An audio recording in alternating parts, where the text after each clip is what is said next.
Welcome to Talk Mary and Mike English Podcast. Mike, me and my friend went to the cinema last night and... Stop right there. You just committed an English crime. What? What did I say? Me and my friend went.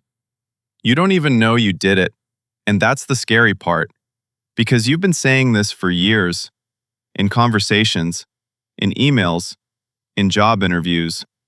Wait, me and my friend? That's wrong? You just put yourself in handcuffs in front of a native speaker, and today, we unlock those handcuffs permanently. That tiny mistake, me instead of I, is exactly the crime 90% of English learners commit every single day. Every sentence, every conversation, every email, and most of them have no idea. I've been making this mistake my whole speaking life. Nobody ever told me. Because most native speakers are too polite to correct you, just like Alex never corrected me. Who's Alex? We'll get there. But first, here's what today's episode will do for you. By the end of this episode, you will never confuse I and me again. You will never hesitate between he and him, she and her, they and them. You will understand the singular they mystery completely. And here's the real promise. You won't memorize a single rule. You will feel the difference in your bones. That is how real learning works. I'm honestly skeptical. I've been mixing these up for years. Hello, everyone. I'm Mary. And I'm Mike. Today, I have two questions for you and for everyone listening. Question 1. What is the one pronoun that even native English speakers argue about in grammar forums every single day? Question 2. Between you and I, or between you and me? Think about your answers now. We reveal them at the very end. Stay with us, because both answers will surprise you. Are you ready? Let's go! Here's how I want you to think about pronouns today. Imagine you're wearing invisible glasses. You put them on every single sentence, and you don't even notice they're there. But if the prescription is wrong, if you're wearing someone else's glasses, everything is blurry. You get a headache. People misunderstand you. So pronouns are like glasses for your sentences? Exactly. I, you, he, she, it, we, they. These are your clear lenses. Me, him, her, us, them. These are a different prescription. And when you mix them up, your listener squints. They might not know why, but something feels off. Today, we give you the right glasses, and by the end, you'll see English differently. I love that. No grammar rules, just clearer vision. Now let me tell you about Alex, because this is where my own glasses were completely wrong. I was at a cafe with my friend Jordan. We got talking to another customer at the next table. Lovely person, very friendly. And I mentioned my other friend Alex. I said, "Yeah, my friend Alex. He's a great photographer. He just moved to Toronto." And then? The customer looked at me very gently and said, "Actually, I know Alex. Alex is a woman. We use she and her." I froze completely. Mike, how long had you known Alex? 3 months. But we only chat online. 3 months of calling Alex he. And you know why? I looked at Alex's name. A short name works for any gender. And I assumed. And for 3 months, Alex never corrected me. Because not everyone feels comfortable correcting someone. That moment must have been so uncomfortable. In that moment, sitting in that cafe, I understood something I never learned in any grammar book. Pronouns are not just grammar. They are how we see people, how we respect people. And the moment you understand them fully, your English becomes more than correct. It becomes kind. That's powerful. So let's start with the first prescription, subject pronouns. I, you, he, she, it, we, they. These are the doers. They do the action. They always come before the verb. They are the ones wearing the superhero cape in your sentence. Give me an example. The teacher explained the lesson beautifully. Replace the teacher without repeating it. She explained the lesson beautifully. Why she? Because the teacher is a woman. She replaces the noun, the subject, before the verb. Quick practice. I say the sentence, you think of the replacement before Mary confirms. My brother called me last night. He called me last night. My friends and I went to the park. We went to the park. The movie was incredible.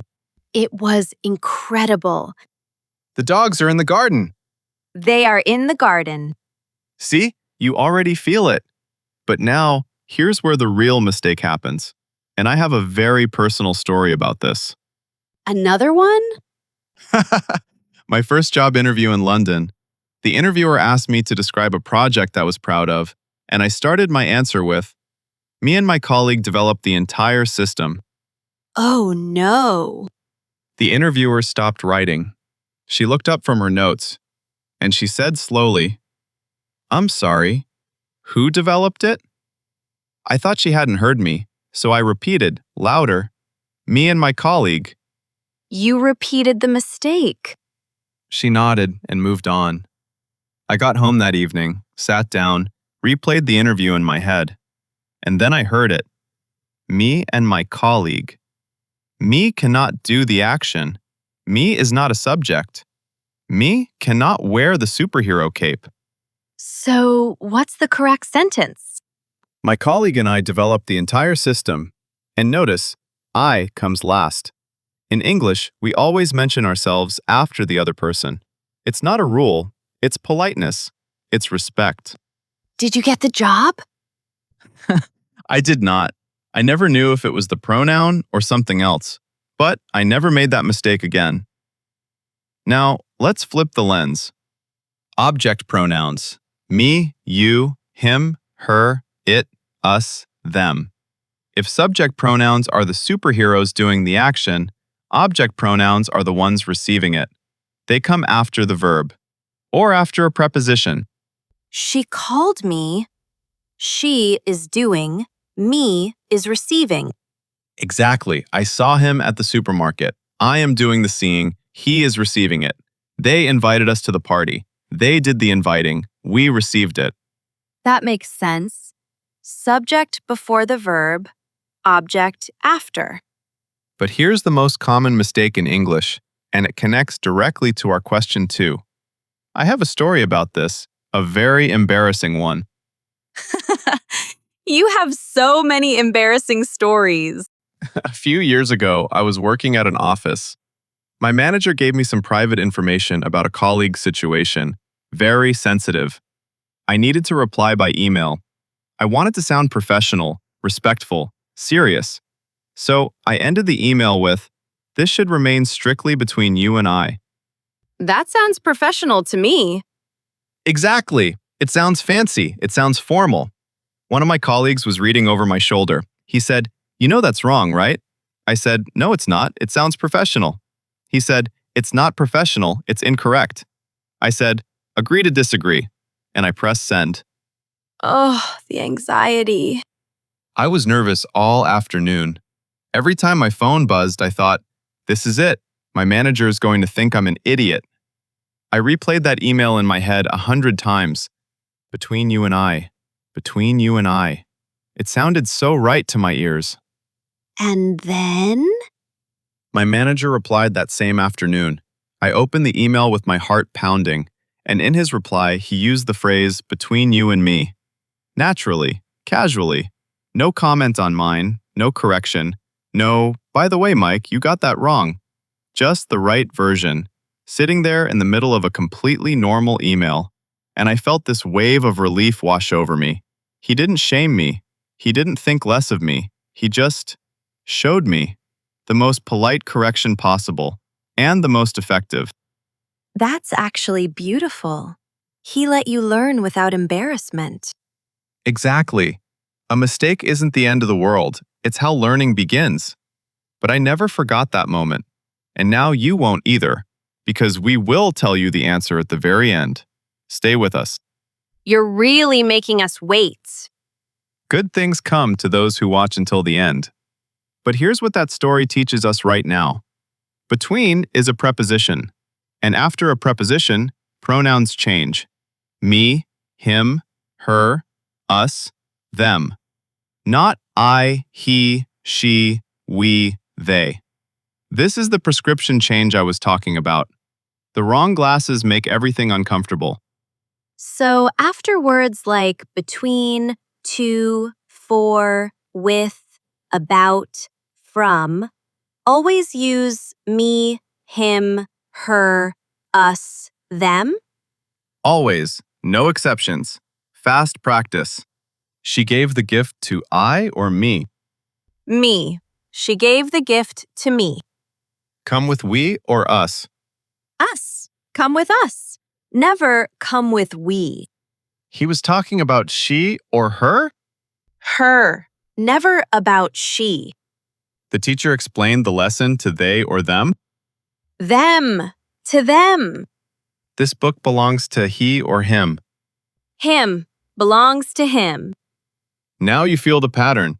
That feeling, that is real English. Not a rule you memorized, a rhythm you absorbed. Now, the part of today's lesson that confuses even native speakers. Remember question 1, the pronoun that even native speakers argue about? I've been waiting for this. Most learners know they for groups. They are my friends. Basic, clear. But what if you don't know someone's gender? You use the singular they, without thinking, without explaining, just natural English. Give me a real example. Someone left their bag on the bus. Not his bag, not her bag. We don't know. So we say their. They does 2 jobs, group pronoun and gender-neutral singular pronoun. Is that actually correct English? It has been correct English for 600 years. Shakespeare used it. Jane Austen used it. Every major grammar authority, Oxford, Cambridge, Merriam-Webster, accepts it today.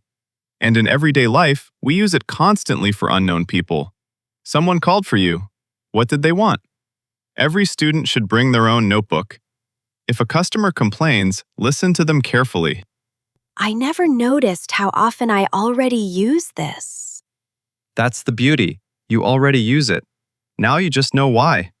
Singular they is a mark of natural, fluent, modern English. Pop quiz. Her and I went shopping, correct or incorrect? Incorrect. Both are subjects doing the action. Should be, she and I went shopping. The manager called him and me into the office. Correct. Both are object pronouns receiving the action. Someone left their umbrella at the cafe. They must be looking for it. Correct. Singular, they. Natural and precise. Between you and I, this is getting interesting. Incorrect. Between you and me? You're ready for the advanced class, Mary. I'm starting to feel it. The glasses are working. Let's lock this in. Picture 2 columns in your mind. Column 1, the superheroes. Subject pronouns. I, you, he, she, it, we, they. They do the action. They wear the cape. They come before the verb. Column 2, the receivers. Object pronouns. Me, you, him, her, it, us, them. They receive the action. They come after the verb or after a preposition. Test yourself with the golden test coming at the end. But right now, which column would you put in this sentence? Blank called blank last night. He called me.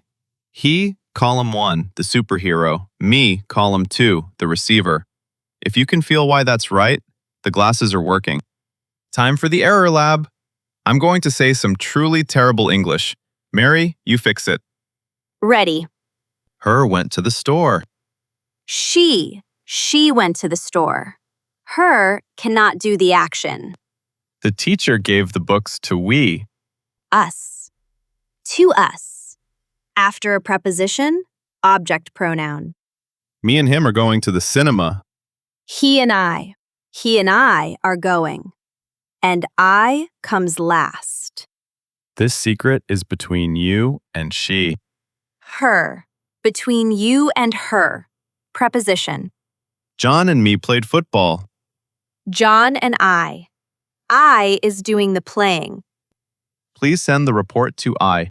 Me. Send it to me. Object. Now, I'm going to say a correct one and try to trick you. The manager spoke to him and me after the meeting. That one is actually correct. Both him and me are objects after the preposition to. You're too good at this. One more. Everyone should bring their own lunch. Also correct. Singular, they. Mary, you just graduated from Pronoun School. If this episode is already changing how you think about pronouns, please like this video right now. And subscribe to Talk Mary and Mike so you never miss a new episode. And share this with one person who still says between you and I. Now let's see how this works in a real conversation. Imagine Leo and Maya at a coffee shop. Hey Maya, did you see that email from the boss? Yes, she sent it to me this morning. She wants us to present to the clients on Friday. Wait, she sent it to you, but not to him? Not to James? She sent it to him too. He just hasn't replied yet. Between you and me, I think he's nervous about presenting. Him? Nervous? He's been doing this for years. He and I presented together last month and he was fine. Maybe someone gave him bad feedback. You know how he takes it personally. Well, I'll talk to him before Friday. We'll figure it out together. Good. And Leo, thank you. You're being really supportive. Did you hear all of that? She sent it to me, object. Between you and me, preposition. He and I presented, subject, with I last. To him, object after preposition. Someone gave him, object. All those pronouns, flowing naturally, the right prescription, every time. And the reason Leo and Maya never hesitated once? They didn't think about rules. They felt it. That's what I want. To stop thinking and just feel it. Then let me give you the one thing that makes that possible. The golden test. But first, one final pronoun type. Reflexive pronouns. Myself, yourself, himself, herself, itself, ourselves, yourselves, themselves. 2 situations only. Situation 1. Subject and object are the same person. I hurt myself. I did it. I received it. She taught herself to play piano. Situation 2. Strong emphasis. The manager himself approved the project, not someone else. Him personally. But people use myself to sound fancy, don't they? They do, and it's wrong. A few years ago, I was presenting in a team meeting. I wanted to sound very formal, very corporate. I ended with, "For any questions, please feel free to contact myself directly." Oh, Mike. The same colleague who caught my email mistake leaned over and whispered, "Yourself?" I said, "What?" He said, "Contact me, or contact me directly, not contact myself. Myself cannot stand alone as a regular object. It's never a replacement for me. Clean, correct English. Please contact me directly." I keep learning from your mistakes. That's how learning begins. Now, the golden test. The one trick that tells you instantly which pronoun to use, every single time with zero hesitation. The trick that makes you sound like Leo and Maya without thinking about grammar at all. I've been waiting the whole episode for this. Here it is. Remove the other person. Test the pronoun alone. That's it. Me and my friend went. Remove my friend. Me went. Does that sound right? It does not. I went. That sounds right. So, my friend and I went. The teacher spoke to John and I. Remove John. The teacher spoke to I. Wrong. The teacher spoke to me. So, the teacher spoke to John and me. You just used it perfectly on your first try. Between you and I, remove you. Between I, wrong. Between me, right. So, between you and me, every time, no exceptions. That's the test. That's the whole test. 2 seconds. Remove the other person. Listen to what sounds right. Done. That changes everything. I don't need to memorize anything. Finally! Question 1. The pronoun even native speakers argue about. Singular they, for one person whose gender is unknown. 600 years in English, still debated in internet forums. But every major authority accepts it. You can use it confidently. Question 2. Between you and I, or between you and me? Between you and me. Always. After a preposition, and between is a preposition, always use object pronouns. Me, him, her, us, them. Never I, he, she, we, they. My manager silently corrected me in his reply, and I never forgot it. Not because I was embarrassed, because I felt seen, not shamed. Here is your golden sentence. The one thing to carry with you from this entire episode. Pronouns are not just grammar. They are how you see people. That changes everything. When you think of pronouns as respect, not rules, they become natural. Like wearing the right glasses. You don't think about the glasses, you just see clearly. Exactly. And now, your challenge. Go to the comments right now. Write 3 sentences. First sentence, use an object pronoun after a preposition. Second sentence, use singular they for a real person in your life. Third sentence, use a reflexive pronoun for emphasis. We read every comment, every single one. Do not be afraid of making a mistake. Mike called his friend Alex he for 3 months. He said, me and my colleague in a job interview. And look at us now. Still here, still learning, still growing. And everyone listening, that's all for today. Listen to this episode one more time and share it with your friends who still say, between you and I. See you in the next episode. Bye, everyone.